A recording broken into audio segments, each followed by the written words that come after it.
Пачатак 16 стагоддзя вызначаўся для вялікага княства літоўскага яшчэ і пастаяннай небяспекай з поўдню.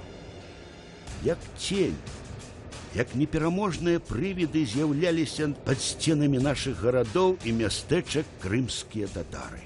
Імклівых і няўмольных іх цікавіў палон, жывы тавар, які потым яны маглі прадаць. Справа тым, што татары вельмі часта нападалі на Беларусь якраз у першай палове 16 стагоддзя. Галоўнай прычынай татарскіх нападаў быў голад. Справа тым, што вандроўнікі, качэўнікі не маглі сябе пракарміць за кошт жывёлагадоўлі. Таму нападалі на аседлыя суседнія народы, каб здабыць ежу і, натуральна, яшчэ палон, багацце, здабыць людзей, которых можна прадаць у рабства і на гэтым зарабіць. У 1480 годзе Іван III заключае ваенны хаўру з крымскім ханствам. Маскоўскі князь падштурхоўвае крымскіх татараў часцей рабіць набегі на землі вялікага княства, такім чынам падрываючы нашу эканоміку і ваенную моц. І такая тактыка мела поспех.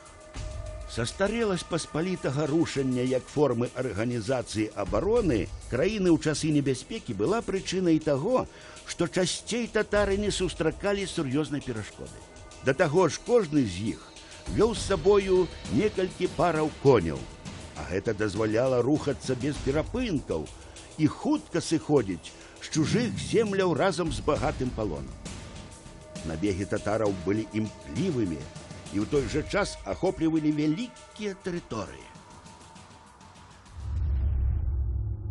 Сітуацыя была такая, што паміж Крымам, адкуль прыходзілі татары, і Беларусі ляжаў агромністы стэп, так звана дзікае поле, дзе ніхто не жыў якраз па прычыне татарскіх гэтых набегаў. Так вось, татары імгненна, конна праляталі это дзікае поле, знянацку ўрываліся на землі Беларусі, вызначалі некае канкрэтнае месца, кош, так званы. І з гэтага месца разляталіся татарскія загоны, рабавалі, бралі палон, палілі, потым збіраліся і сыходзілі, пакуль нашыя паспявалі сабраць апалчэнне, даведацца, дзе ты кош, таму што татары былі ўсюды. Яны паспявалі часта сыходзіць са здабычай. У ліпені 1506 года адбыўся чарговы наезд татараў на нашыя землі. Войска крымскіх татараў вялі сыны хана Менглі-Гірэя, Бетці і Бурнаш. Яны дайшлі да Клецка, а адтуль распускалі загоны на Навагрудак і Ліду. Кароль польскі вялікі князь літоўскі Александр, які на той момант знаходзіўся ў Лідзе, даручае справу абарону радзіму гетману Станіславу Кішку і маршалку дворнаму Міхалу Глінскаму. Але першы ўжо ў час пераходу занядужыў, таму Глінскі павінен быў сам распрацаваць план бітвы.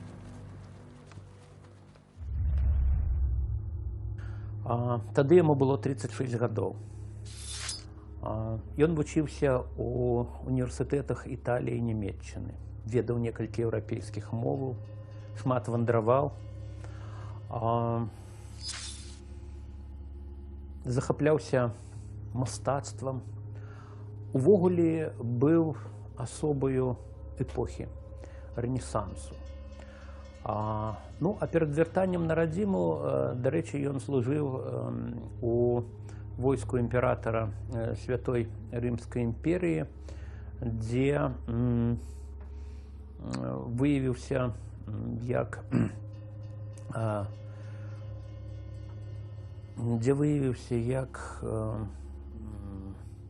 выдатны знаўца і тэорыі вайсковай справы і практыкі.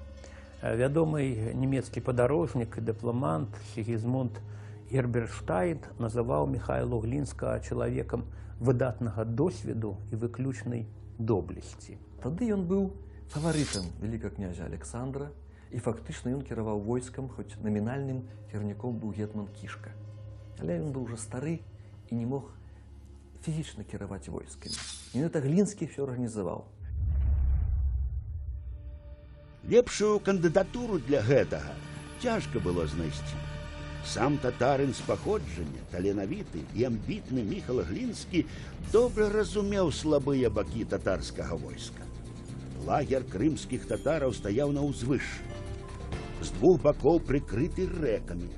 Такім чынам яны гублялі хуткасць і здольнасць манеўраваць. А менавіта гэта была іх галоўная тактыка ў бітве з цяжкаўзброенай вялікалітоўскай кавалерыяй.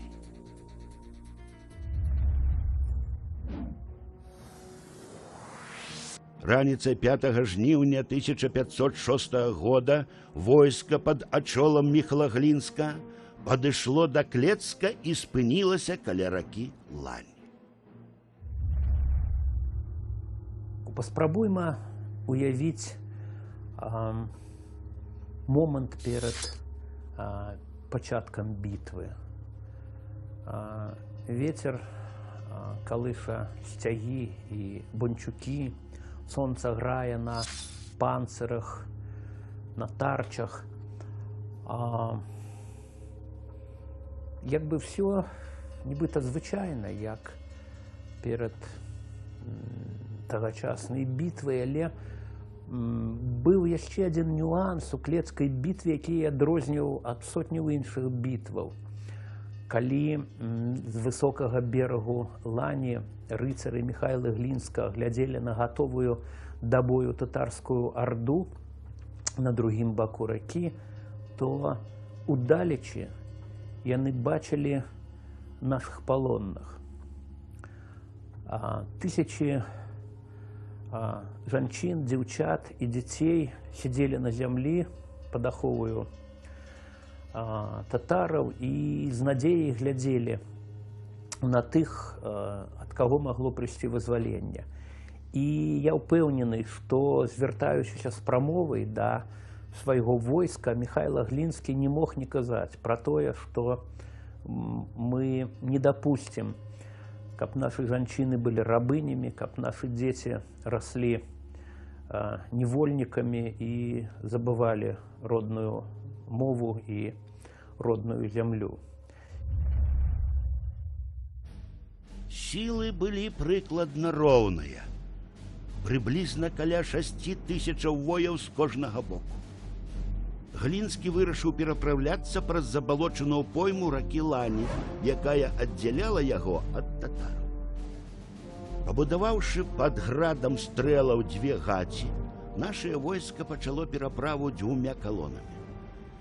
Калі адна з іх апынулася ў адчайным становішчы, другую адчоліў сам Глінскі. Ён імкліва абыходзіць ворага з тылу і скіроўвае на татараў усю моц цяжкай конніцы.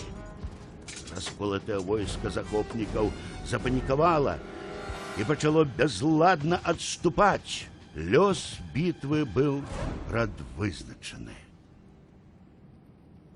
Паводле тагачасных летапісаў, назад да Крыма дабралася дробная частка татарскага войска. Гэтая параза настолькі ўразіла Менглі-Гірэя, што ён даслаў да вялікага князя паслоў з просьбай аб міры. Палітычнае значэнне гэтай бітвы для вялікага княства было велізарным. Гэта першая перамога над крымскімі татарамі ў палявой бітве. Войска Міхала Глінскага вызваліла каля 40 000 палонных, якіх татары планавалі выгнаць у Крым. Нашыя воі яшчэ некалькі дзён стаялі пад Клецкам, знішчаючы рэшткі татарскіх загонаў, што вярталіся і чакалі ўбачыць сваіх. Гэтая перамога — сведчанне мужнасці нашых продкаў. Яна засталася не толькі на старонкіх летапісаў, але ў людской памяці. У гонар палеглых за свабоду роднай зямлі на месцы бітвы доўгі час узвышаўся крыж. А ў гонар 500-годдзя бітвы тут быў пастаўлены мемарыяльны знак.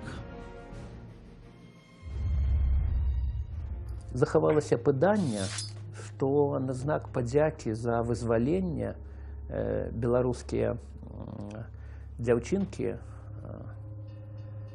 з адбітага ў татараў палону сплялі князю Михайлу Глінскаму вялікі вінок з лугавых рамонкаў і званочкаў.